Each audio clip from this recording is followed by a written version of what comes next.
இந்த வீடியோவில் உங்கள் ஏர்டெல் சிம்மில் எப்படி 5G நெட்வொர்க் செட்டிங்ஸை ஆன் பண்ணுறது அப்படின்னு தான் வந்து பார்க்க போகிறோம். உங்கள் மொபைலில் செட்டிங்ஸ் ஓப்பன் பண்ணுங்கள். இதில் மொபைல் நெட்வொர்க்ஸ் வாங்க.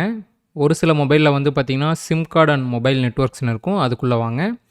அதுக்குள்ளே வந்ததுக்கப்புறம் உங்கள் ஏர்டெல் சிம்மு எந்த ஸ்லாட்டில் இருக்கோ அந்த ஸ்லாட்டை செலக்ட் பண்ணுங்கள். இதில் ப்ரிஃபேர்டு நெட்வொர்க் டைப்னு இருக்கா அதை கிளிக் பண்ணுங்கள். இதில் வந்து பார்த்திங்கன்னா ப்ரிஃபேர்டு 5Gன்னு இருக்கா அதை கிளிக் பண்ணிக்கோங்க. ஒரு சில மொபைலில் வந்து பார்த்திங்கன்னா 5G/4G/3G/2G அந்த மாதிரி இருக்கும். எந்த ரோவில் 5G இருக்கோ அந்த ரோவை நீங்கள் செலக்ட் பண்ணிக்கோங்க. இந்த செட்டிங்ஸ் வந்து பார்த்திங்கன்னா ஒவ்வொரு மொபைலுக்கும் வந்து பார்த்திங்கன்னா சேஞ்ச் ஆகும். ரெட்மி, ரியல்மி, ஓப்போ இந்த மாதிரி ஃபோன் வச்சுருக்கீங்களா, நான் இப்போ சொன்ன மாதிரி செட்டிங்ஸ்குள்ளே வாங்க. அதில் சிம் கார்டு அண்ட் மொபைல் டேட்டான்னு இருக்கும், அதுக்குள்ளே வாங்க. அதில் உங்கள் ஏர்டெல் சிம் எந்த ஸ்லாட்டில் இருக்கோ அந்த ஸ்லாட்டை செலக்ட் பண்ணுங்கள். நெக்ஸ்ட்டு வந்து பார்த்திங்கன்னா ப்ரிஃபேர்டு நெட்வொர்க் டைப்னு இருக்கும், அதை கிளிக் பண்ணி நீங்கள் 5G செலக்ட் பண்ணிக்கலாம். இதே சாம்சங் ஃபோன் வச்சுருந்தீங்கன்னா செட்டிங்ஸ்குள்ளே வந்தீங்கன்னா கனெக்ஷன் இருக்கும், அதுக்குள்ளே வாங்க. அதில் மொபைல் நெட்வொர்க்ஸு, அதில் வந்து பார்த்திங்கன்னா நெட்வொர்க் மோடுன்னு இருக்கும், அதை கிளிக் பண்ணிங்கன்னா 5G ஷோ ஆகும், அதை கிளிக் பண்ணிக்கோங்க. இல்லை விவோ மொபைல் வச்சுருந்தீங்கன்னா அதில் செட்டிங்ஸ்குள்ளே நெட்வொர்க் அண்டு இன்டர்நெட்னு இருக்கும், அதை கிளிக் பண்ணுங்கள். அதில் சிம் கார்டு அண்ட் மொபைல் நெட்வொர்க்ஸில் ஏர்டெல் செலக்ட் பண்ணுங்கள். அதில் ப்ரிஃபர்டு நெட்வொர்க் டைப்பை கிளிக் பண்ணிங்கன்னா உங்களுக்கு 5G செலக்ட் பண்ணுற ஆப்ஷன் இருக்கும். இதை பண்ணாவே வந்து பார்த்திங்கன்னா உங்கள் ஏர்டெல் சிம்மில் 5G செட்டிங்ஸ் வந்து ஆன் ஆயிரும். ஆனால் நீங்கள் இதை பண்ணால் மட்டும் உங்கள் ஏர்டெல் சிம்மில் 5G யூஸ் பண்ண முடியாது.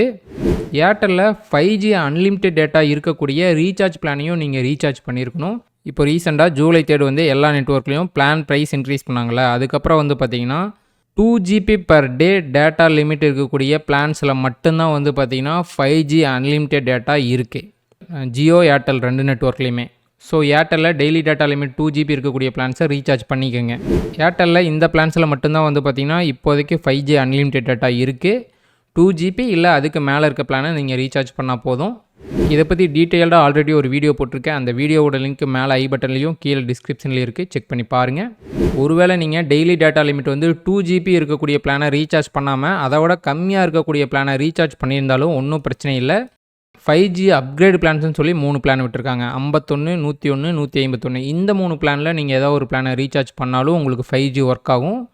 ஆனால் நீங்கள் என்ன ரீசார்ஜ் பிளான் ரீசார்ஜ் பண்ணியிருக்கீங்களோ அதை பொறுத்து இந்த பிளான் வந்து சேஞ்ச் ஆகும். இதை பற்றியும் டீட்டெயில்டாக ஆல்ரெடி ஒரு வீடியோ போட்டிருக்கேன். அந்த வீடியோட லிங்க்கும் மேலே ஐ பட்டன்லையும் கீழே டிஸ்கிரிப்ஷன்லேயும் இருக்குது, செக் பண்ணி பாருங்கள். ஓகே, நீங்கள் கரெக்டான ரீசார்ஜ் பிளானை ரீசார்ஜ் பண்ணிட்டீங்க, 5G நெட்வொர்க் செட்டிங்ஸையும் ஆன் பண்ணிட்டீங்க. இதை பண்ணால் மட்டும் உங்களுக்கு 5G வந்து ஒர்க் ஆகாது. உங்கள் ஏரியாவில் ஏர்டெல் 5G சிக்னல் வந்து உங்களுக்கு ரிசீவ் ஆகணும், அப்போ தான் 5G ஒர்க் ஆகும். இந்த 3 கரெக்டாக இருந்தால் தான் வந்து பார்த்திங்கன்னா உங்களால் 5G வந்து யூஸ் பண்ண முடியும். ஒருவேளை இந்த 3 கரெக்டாக இருந்து உங்களுக்கு 5G ஒர்க் ஆகலைன்னா உங்கள் மொபைல் சாஃப்ட்வேர் வந்து அப்டேட்டில் இருக்கான்னு செக் பண்ணுங்கள். அது எப்படி செக் பண்ணுறதுனா செட்டிங்ஸ்குள்ளே வந்துட்டு எபவுட் ஃபோன் வாங்க. எபவுட் ஃபோன் வந்தீங்கன்னா ஏதாவது அப்டேட் இருந்துச்சுன்னா இந்த இடத்துல அப்டேட் ஷோ ஆகும். நீங்கள் அப்டேட் கொடுத்து உங்கள் மொபைல் அப்டேட் பண்ணிவிட்டு ஒரு தடவை ரீஸ்டார்ட் பண்ணிக்கிங்க. இதுக்கப்புறம் உங்களுக்கு ஒர்க் ஆகலைன்னா நீங்கள் நியூ ஏர்டெல் சிம் வாங்கி ட்ரை பண்ணி பாருங்கள். ஏன்னா நிறைய பேர்த்துக்கு வந்து பார்த்திங்கன்னா பழைய சிம்மில் 5G ஒர்க் ஆகிறதில்ல. ஆனால் நீங்கள் 5Gக்கு நியூ சிம் வாங்கணுங்கிறது இல்லை, ஒர்க் ஆகாத பட்சத்தில் வேணால் நீங்கள் நியூ சிம் வாங்கி ட்ரை பண்ணி பாருங்கள். ஓகே, இதில் ஏதாவது டவுட் இருந்துச்சுன்னா கமெண்ட் செக்ஷனில் கமெண்ட் பண்ணுங்கள், நான் ரீப்ளை பண்ணுறேன். ஓகே, இந்த வீடியோ யூஸ்ஃபுல்லாக இருந்துச்சுன்னா லைக் பண்ணுங்கள், ஷேர் பண்ணுங்கள். டெக் தமிழ் சேனலுக்கு சப்ஸ்கிரைப் பண்ணாமல் இருந்தீங்கன்னா சப்ஸ்கிரைப் பண்ணிக்கங்க. ஓகே, நெக்ஸ்ட் வீடியோவில் சந்திப்போம். By guys.